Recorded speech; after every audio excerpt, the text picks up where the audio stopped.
करमपुर जे ॻोठ गुड़दो में बिजाणी ख़ानदान सां ताज़ियत जो सिलसिलो 3 ॾींहं बि जारी रहियो।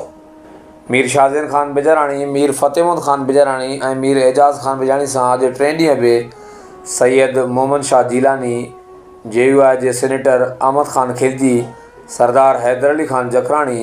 सरदार ग़ुलाम मुस्तफ़ा ख़ान टामरी, सरदार ज़ादा जहांगीर ख़ान तेगाणी, इमरान ख़ान तेगाणी, गुल मोहम्मद ख़ान जखराणी, अल्ताफ़ ख़ान खोसो, मुफ्ती मोहम्मद ताहिर हालिजवी, मियाँ अब्दुल हसीब कादरी, एहसान ख़ान सुंदराणी, शफ़क़त ख़ान जखराणी, ग़ुलाम अब्बास ख़ान जखराणी, असगर अली ख़ान चाचड़, गौसबश ख़ान शर, सैफुर्रहमान ख़ान रिंद, अदब हुसैन ख़ान रिंद, मीर हसन ख़ान रिंद, हबीबुर्रहमान ख़ान रिंद ऐं साईं ग़ुलाम मुर्तज़ा शाह समेत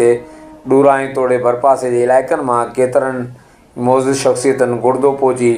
बिजाणी ख़ानदान सां ताज़ियत ऐं फ़ातिह ख़्वानी कई। इन मौक़े ते मरूमा जी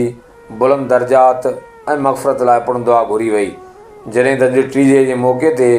दुआ सां गॾु ख़ैरात फ़ी सबीलिल्लाह जो बि इतमामु कयो वियो। होॾां बिजाणी ख़ानदान जे मोज़िज़ शख़्सियतुनि सरदार मीर महबूब अली ख़ान बिजराणी, मीर शबीर अली ख़ान बिजराणी, मीर ग़ुलाम अकबर ख़ान बिजराणी लखसाब, मीर इक़बाल अहमद ख़ान बिजराणी, मीर इम्तियाज़ अली ख़ान बिजराणी ऐं ॿियनि मरूमा जे टीजे जी दुआ में शिरकत।